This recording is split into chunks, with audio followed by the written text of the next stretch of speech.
बात उन दिनों की है जब महात्मा बुद्ध विश्व में भ्रमण करते हुए लोगों को ज्ञान बांटा करते थे और बौद्ध धर्म का प्रचार किया करते थे। एक बार महात्मा बुद्ध अपने शिष्यों के साथ एक वृक्ष नीचे ध्यान मुद्रा में बैठे थे। अचानक एक बूढ़ी औरत वहां रोती बिलखती हुई आई और गौतम बुद्ध के चरणों में गिर पड़ेढ़ी और बोली, महात्मा जी, मैं दुनिया की सबसे दुखी औरत हूं। मैं अपने जीवन से बहुत परेशान हूं। महात्मा बुद्ध बोले, क्या हुआ? आप क्यों दुखी हैं? बूढ़ी औरत, भगवान, मेरा एक ही पुत्र था जो मेरे बुढ़ापे का एकमात्र सहारा था। कल रात तीव्र बुखार से उसकी मृत्यु हो गई। उसके बाद मेरे ऊपर जैसे दुखों का पहाड़ टूट पड़ा है। मैं बहुत दुखी हूं। ईश्वर ने मेरे साथ ऐसा क्यों किया? अब मैं किसके सहारे जीऊंगी? महात्मा बुद्ध बोले, हे माता, तुम चिंतित ना हो।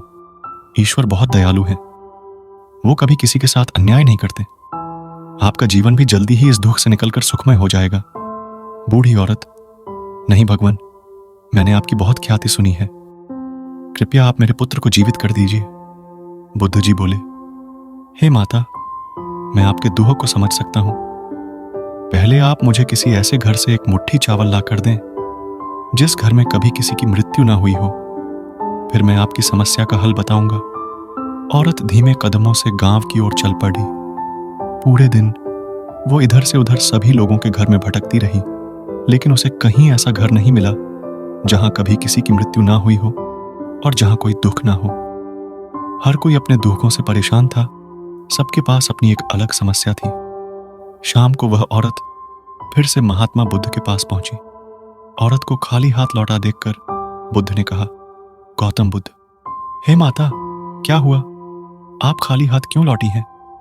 बूढ़ी औरत, महात्मा जी, मैं पूरे गांव में घूम आई, लेकिन मुझे एक भी घर ऐसा नहीं मिला जहां कभी किसी की मृत्यु ना हुई हो। सभी लोगों के पास अपना अलग दुख था। गौतम बुद्ध बोले, माता जी, यही बात मैं आपको बताना चाहता था कि इस दुनिया में हर कोई दुखी है। सबके पास दुख का एक अलग कारण है। आप ये मत सोचिए कि भगवान ने आपके साथ कुछ गलत किया है। जब तक जीवन है, सुख दुख चलता ही रहेगा।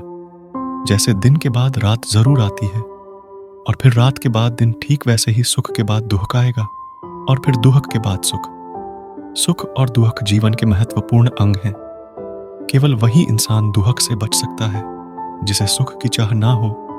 दोस्तों, महात्मा बुद्ध का यह प्रेरक प्रसंग दिल में एक गहरी छाप छोड़ रहता है।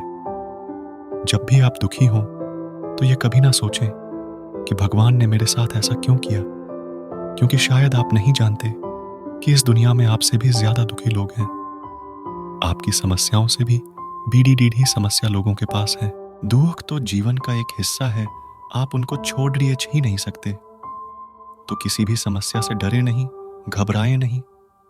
अंधेरी रात के बाद सूर्योदय जरूर होता है। यह प्रकृति का नियम है। आपके भी दुख एक दिन खत्म हो जाएंगे और फिर से सुखमय मुस्कुराता सूर्योदय होगा। बस हंस कर जिए, मुस्कुरा कर जिए और खुशियां बांटते चलें।